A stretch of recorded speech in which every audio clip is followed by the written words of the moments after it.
Hi guys, I'm looking for birds of prey this afternoon. So things like kestrels, marsh harriers, buzzards, maybe barn owls, although the barn owl here seems to be coming out a lot later in the evening now, so I don't hold out a lot of hope for that, but we'll see. You know, this is a good area for all of those birds of prey. Sometimes in the winter you see short-eared owls here as well, so I'm not sure what we're going to get, but it's just a case of just being patient and hoping for the best. The light's good, so again, nice directional sunlight. The sun's over there, so it's going to be shining if anything turns up over this field, quartering this field, and the kestrel often does. That's why I'm here. It's going to be shining right onto that kestrel, so that's great. The only thing is the wind in slightly the wrong direction. I'd rather it be blowing against my face, but it's blowing sort of across a little bit. But hopefully, the kestrel's still going to hover in the right place.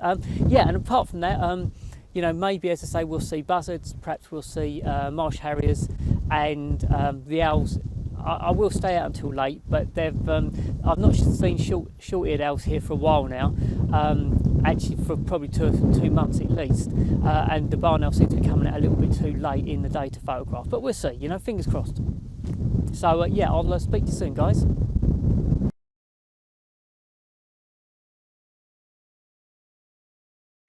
Hi guys, I apologise for finishing off this vlog inside and not out on location, but the wind noise got so bad and even using a lapel mic just didn't work. So I didn't want to show that bit of footage because it was just, the wind noise was just so distracting. So I thought I'd finish the story off now, and so I was waiting around and I didn't spot any kestrels, but I got some great shots of a buzzard. Well, two buzzards actually. So this buzzard flew over, not super close, but close enough to get some really good quality images, which I'll show you in a minute. And then after that, another buzzard appeared, and often you'll get a pair of buzzards, and they started flying around together, and I think it was too early for sort of a mating display. And what you get with the buzzards is the male will do sort of roller coastering, and he'll display to the female prior to mating. But you know, I think it was too early for that. But all said and done, it was a great thing to watch. Now that bit was fairly distant, so I've got two buzzards basically in the landscape, but that still makes a really nice picture. So I was so pleased because I didn't initially get the kestrels, although I did hang around. And I'm trying to get the kestrels, but I've got the buzzards, and you know, to get any birds of prey on an afternoon is absolutely superb. So I've got some nice, reasonably close pictures of a single bird of prey, the single buzzard flying across, which was lovely, and then more distant pictures of the two buzzards sort of, you know, displaying together in some way. And then I've got a tiny little bit of footage which of one of the buzzards perching on top of a tree, and that's what they'll often do. They'll perch looking around the landscape, either resting or looking for prey. So yeah, it was really great start to the afternoon. And what I'm going to do now is put the pictures up and talk a little bit about buzzards, their general sort of nesting behaviour, and how they're getting on in the UK, and particularly in Essex. So yeah, we'll get to those pictures now, shall we? Buzzards are our most common bird of prey in England.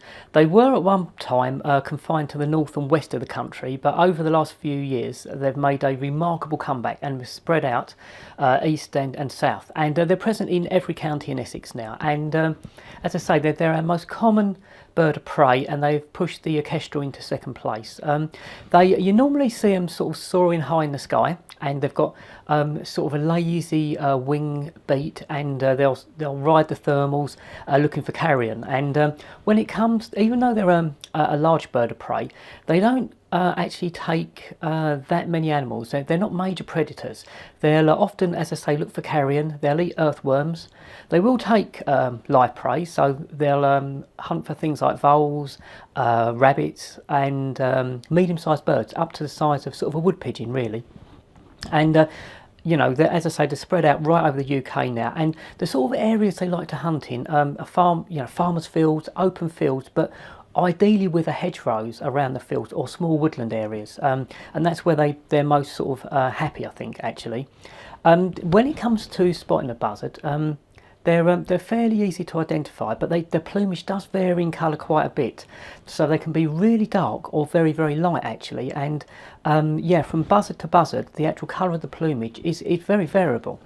When it comes to breeding, they normally start breeding in April or May, and the female lays 2 to 3 eggs, and both birds, they'll both incubate the eggs, but the female will be on the nest the most, and it falls to the male to be the major food provider, and they'll be on these sort of incubating the eggs for about 34 days or so, and then once the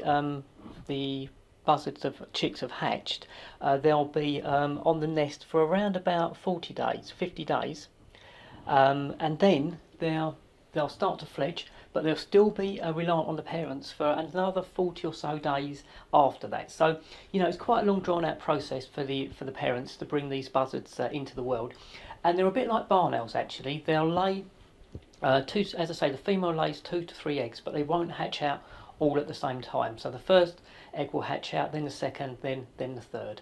And in years where there's not a great population of prey, it may be that only the first chick survives, and that's why they do this sort of staggered laying of eggs. It gives a chance for at least one chick to make it through to adulthood. But in a good year, probably all 3 or 2 or 3 of the chicks will make it to adulthood, which is great. They do suffer from persecution like all birds of prey, which is a real shame, you know, and because they feed on carrion, you know, they're quite prone to picking up sort of poison carrion. So you know, that can be a problem for buzzards. But as I say, the numbers are really good. They're present in every county in the country, and in Essex we've got good numbers. As I say, they're only they've pushed the kestrels into second place, so they're probably our most common bird of prey in Essex as well now. So yeah, they're absolutely stunning birds of prey. They like to nest in trees, but they will nest in sort of craggy areas or on cliffs. But in Essex we don't have many cliffs, so you're generally going to find them nesting in trees. I think really they want trees at least 40 feet high, so they're nice and high. And often you'll see them on a fence post or on the top of a tree, just scanning, you know, the landscape, looking for carrion and looking for prey. So it's a good idea to keep an eye out for all these sort of possible perching places, and you may see a buzzard there. But generally, I tend to see them sort of overhead, and they're a fantastic sight to see. I really love buzzards, brilliant birds of prey. On the first afternoon where I got the shots of the buzzard, that was it. I didn't get any other birds of prey, so I didn't see the kestrels, didn't see barn owls, and I certainly didn't see short-eared owls. But those buzzards, you know, pictures were just brilliant, and it was worth being out in the afternoon just for those. So I did go back a couple of days later, and I didn't do any vlogging that day. I literally just took my camera with me, and I did get the kestrel again, because it is one of those areas that's quite reliable for kestrels. But as I say, wildlife is so unbelievably unpredictable. You never know when it's going to show up. But on this afternoon it did show up, and I've got some great pictures of those, which again I'm going to put on the end after this little piece to camera. So yeah, over the course of 2 afternoons I've got some lovely shots of buzzard, and I've got some more shots of the kestrel from the same location on the Essex coast. So it was a really, really good couple of afternoons. So this is a slightly different video to, you know, what I normally do. I normally do it all the pieces to camera out on location while I'm taking the pictures, but as I say, the wind noise on the first afternoon was too bad, and the second afternoon I was just out taking a few photographs, but I think it's worth adding them onto this video. So I hope you enjoyed this this vlog, and if you have enjoyed it, if you can consider subscribing if you haven't already, that would be brilliant. If you can give the video a like if you have liked it, that always helps my channel, and you know, if you give it a share, that would also be great. So yeah, thanks very much for watching. I hope you've enjoyed it, and I'll speak to you on my next video. So bye for now, folks.